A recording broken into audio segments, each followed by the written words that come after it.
Hello दोस्तों, इंटेलेक्टो.इन के इस यूट्यूब प्लेटफॉर्म पर आपका स्वागत है और मैं आशा करता हूं कि आप सभी लोग बहुत ही अच्छे होंगे और लगातार अपनी तैयारी को बहुत ही अच्छी तरीके से कर रहे होंगे। तो पिछली वीडियो में हम लोगों ने सीसेट की स्ट्रेटजी पर बात की थी और आज की इस वीडियो में हम लोग बात करने वाले हैं जीएस पेपर की। और इस वीडियो में हम लोग बात करेंगे कि जीएस पेपर की कट ऑफ क्या रह सकती है, पीवाईक्यू की इसमें क्या भूमिका है, इंपॉर्टेंट टॉपिक्स कैसे पता चल सकते हैं, नोट्स पढ़ना है या फिर किताब, और मॉक टेस्ट की क्या भूमिका है। तो सबसे पहले हम लोग बात करते हैं कट ऑफ की, क्योंकि यहीं से आप अपने लक्ष्य को निर्धारित कर पाएंगे। तो देखो, एग्जैक्ट पता करना तो भाई बहुत मुश्किल है कि कितनी कट ऑफ जा सकती है, लेकिन अगर हम लोग विगत वर्षों के परीक्षा की जो मेरिट है उसको थोड़ा सा एनालिसिस करें तो आप पाएंगे कि यूपी पीसीएस की जो कट ऑफ है वो आपकी 65 से और 70% के बीच में रहती है। अगर हम लोग प्रश्नों के आधार पर देखें तो आपका जो टारगेट होना चाहिए वो होना चाहिए 100 से 105 सही प्रश्न। ठीक है, नेगेटिव मार्किंग के बाद मैं बात कर रहा हूं। तो यहां से आपका ये टारगेट मिल गया कि आपको कितना टारगेट लेके चलना है, 100 से 105 प्रश्न आपके सही होने चाहिए। अब इस टारगेट को अचीव करने के लिए हमें क्या क्या करना है उसके बारे में अगर हम लोग चर्चा करें तो सबसे पहले बात आती है किसकी, पीवाईक्यू की। ठीक है, अब बहुत से लोग ऐसा बोलते हैं कि यूपी पीसीएस हो गया या फिर आरओ हो गया, इसमें प्रश्न रिपीट नहीं होते हैं। लेकिन मैं आपसे फिर कहूंगा कि आप पुराना पेपर ही उठा के देख लीजिए जो पिछली साल हुआ, या फिर 3-4 साल के और पेपर उठा के देख लीजिए, आपको पता चल जाएगा कि प्रश्न रिपीट होते हैं। हुबहू ना हो तो उनको आधार बनाकर फिर से नए प्रश्न बनाए जाते हैं जो कि लगभग लगभग विगत वर्षों पर आधारित ही होते हैं। तो ऐसे में पीवाईक्यू लगाना बहुत ही जरूरी है। और पीवाईक्यू के अंतर्गत आप घटना चक्र जैसी किताबें पढ़ सकते हैं जिसमें यूपी पीसीएस के साथ साथ जितने भी हिंदी भाषी स्टेट पीसीएस होते हैं उनके प्रश्न भी होते हैं।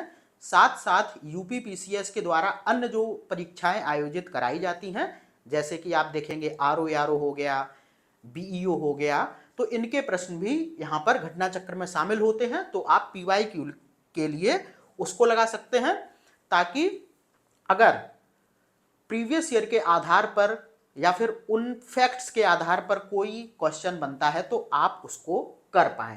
ठीक है, दूसरा, जैसा कि मैंने यहां पर भी लिखा है इंपॉर्टेंट टॉपिक, तो पीवाईक्यू लगाने का एक फायदा ये भी है कि आपको उन टॉपिक्स के बारे में पता चल सकेगा जो कि आयोग द्वारा रिपीट मोड में पूछे जाते हैं। तो आप सभी को पता होगा कि उत्तर प्रदेश लोक सेवा आयोग के कुछ बहुत ही फेवरेट टॉपिक हैं जहां से कि हर बार प्रश्न देखने को मिलता है। ठीक है, तो ये चीज पता कैसे चलेगी, बहुत से लोग इसके लिए इधर उधर हाथ मारने से मतलब हाथ मारते हैं, लेकिन यहाँ वहाँ हाथ मारने से बेहतर है जब आप पीवाईक्यू लगा रहे होंगे तब आपको पता चल जाएगा कि किस टॉपिक से कौन कौन से ऐसे प्रश्न हैं जो लगातार रिपीट हो रहे हैं।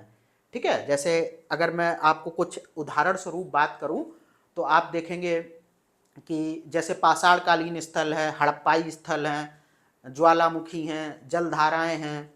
ठीक है, और इधर आप देखेंगे पर्यावरण में पहुंचिए तो जितने भी आपके जो वन्यजीव अभ्यारण्य उद्यान वगैरह होते हैं, और बहुत से ऐसे टॉपिक हैं, इनकी संख्या बहुत ज़्यादा है जहां से कि उत्तर प्रदेश लोक सेवा आयोग लगातार प्रश्न पूछता है। तो ये चीज़ पता आपको पीवाईक्यू लगाने पर ही चलेगी कि कौन से टॉपिक ऐसे हैं जिनसे प्रश्न बार बार पूछे जा रहे हैं। तो पीवाईक्यू लगाना बिल्कुल अनिवार्य है, इसको कैसे भी नहीं छोड़ना है।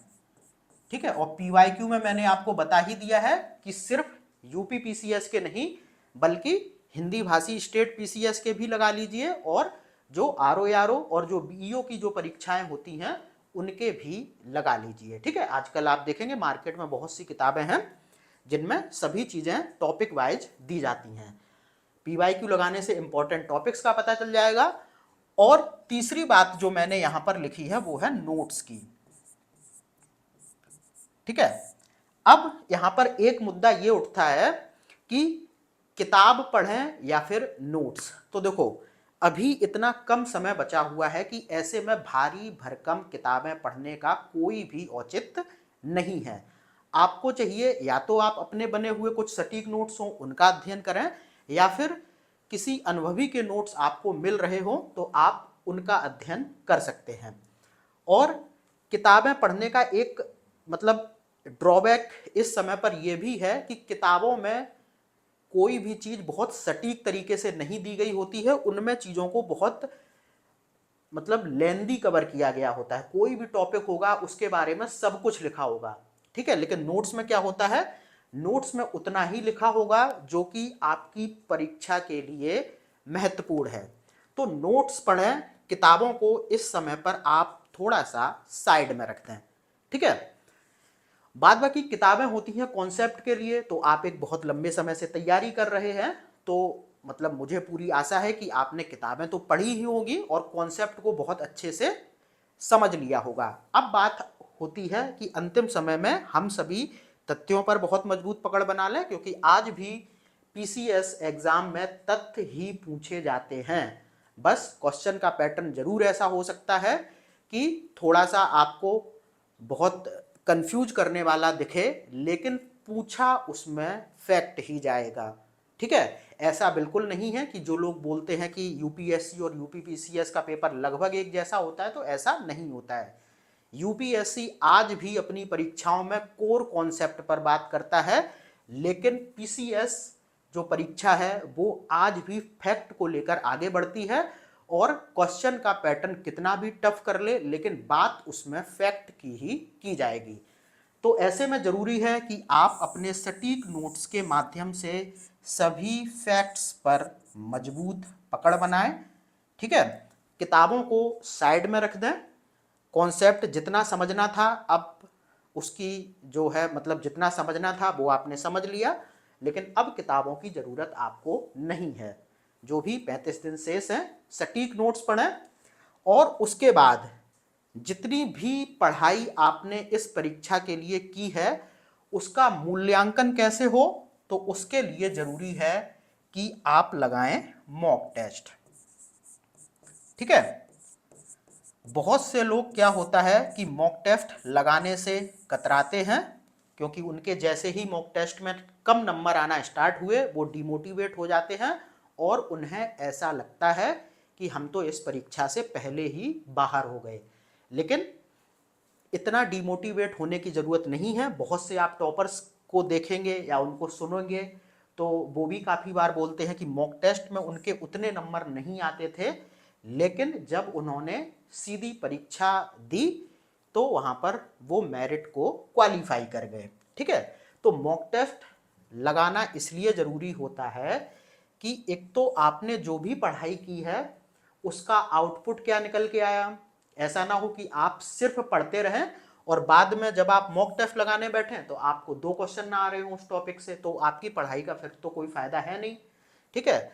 दूसरा होता है कि आप पैटर्न पकड़ने लग जाते हैं। अगर आप मॉक टेस्ट लगाते हैं तो आपको प्रश्नों का पैटर्न पता चलता है कि किस किस पैटर्न पर प्रश्न आ सकते हैं और किस टॉपिक से किस पैटर्न के प्रश्न बनते हैं। ये बात आपको PYQ से भी पता चल जाएगी, क्योंकि उत्तर प्रदेश लोक सेवा आयोग कुछ ऐसे टॉपिक सेलेक्ट करके बैठा है जहां से कि एक निश्चित पैटर्न के प्रश्न वो पूछता है। तो आपको ये चीजें PYQ और मॉक टेस्ट लगाने से पता चल जाएंगी, ठीक है। और मॉक टेस्ट लगाने का एक फायदा ये भी है कि आपको अपने जो टाइम बाउंड होता है कि हमें 2 घंटे के अंदर भाई 150 क्वेश्चन करने हैं, ठीक है। तो ये भी पता चल जाता है कि हमारी जो टाइम लिमिट है उसमें हम कैसा परफॉर्मेंस कर पा रहे हैं। तो मॉक टेस्ट के माध्यम से आपका जो पढ़ा हुआ है उसका आउटपुट क्या है, टाइम लिमिट में हम कितना कर पा रहे हैं, क्वेश्चंस के पैटर्न को पकड़ने में मदद मिलती है। बाकी बहुत सी ऐसी ट्रिक्स होती हैं, जैसे कि एलिमिनेशन प्रोसेस होता है, ठीक है, या फिर जो तुक्का वाला जो प्रोसेस होता है वो भी आप कहीं ना कहीं इन्हीं मॉक टेस्ट को लगाकर डेवलप करते हैं। तो मॉक टेस्ट लगाने के बहुत से फायदे हैं, इनको कैसे भी करके आप स्किप ना करें। बहुत से ऐसे अभ्यर्थी हैं जो सोचते हैं कि बस पढ़ते रहो और सीधा हम पेपर दे देंगे, तो इस तरीके की गलती आप लोग बिल्कुल भी ना करें, ठीक है। तो ये आपकी पूरी स्ट्रेटजी रही, इसी को अगर आप फॉलो करते हैं तो जो आपका टारगेट है, ठीक है, टारगेट कितना था 100 से 105 प्रश्नों का, वो बहुत ही आसानी से मिल सकता है आपको। लेकिन एक चीज ध्यान रखें कि यूपीपीसीएस लगातार अपने प्रश्नों के पैटर्न में गुणवत्ता ला रहा है। अब 2015 या 16 वाले प्रश्न नहीं पूछे जाते हैं कि तब तो पहले ही बता दिया जाता था कि 60 से 70 क्वेश्चन तो यही होंगे, लेकिन अब पैटर्न चेंज हुआ है, ठीक है, इस बात को समझना पड़ेगा। तो पेपर टफ भी आ सकता है, लेकिन अगर आप बहुत अच्छे से पीवाईक्यू को लगा के बैठे होंगे और इतने अच्छे से कि अगर इस पर आधारित या फिर इसी जैसा कोई प्रश्न आपको मिल गया तो आप उसको कर दें, पीवाईक्यू के माध्यम से इंपॉर्टेंट टॉपिक्स को बहुत अच्छी तरीके से तैयार करके बैठे होंगे और लगातार सटीक नोट्स का, यानी कि वो नोट्स जो कि अब आपको जरूरत है ऐसे समय पर जहां पर कि सिर्फ आप उसी मतलब सिलेबस को पढ़ें जो कि बिल्कुल एग्जाम में पूछा जाना है, कुछ भी फालतू ना पढ़ें। और इन सबको करने के बाद अगर आप मॉक टेस्ट भी लगा लेते हैं तो लगभग आपकी तैयारी पूरी हो जाएगी। तो इन 4 प्रोसेस को फॉलो करें, मॉक टेस्ट के माध्यम से इंपॉर्टेंट टॉपिक्स का पता करके उनको तैयार करें, लगातार परीक्षा उपयोगी नोट्स पढ़ें, कुछ भी फालतू ना पढ़ें, बुक्स भारी भरकम जो होती हैं उनको साइड में रख दें और लगातार मॉक टेस्ट लगाते रहें। बाकी सीसेट के लिए मैंने पिछली वीडियो में पूरी स्ट्रेटजी को बता ही दिया था, तो उसको भी फॉलो कर लें और सीसेट को बिल्कुल भी हल्के में ना लें, ये तो मैंने बता ही दिया था। तो ये सारी स्ट्रेटजी है, इसको आपको फॉलो करना ही है, इसमें कोई भी ऐसी चीज नहीं है जिसे आप स्किप कर दें। तो आई होप चीजें आपको समझ में आई होंगी और मैं उम्मीद करता हूं कि आप इन चीजों को इन 30 से 35 दिनों में पूरी तरीके से अपनाएंगे और जो आपका टारगेट है उसको अचीव करेंगे। तो मैं मिलता हूं आपसे अगली वीडियो में, तब तक के लिए धन्यवाद।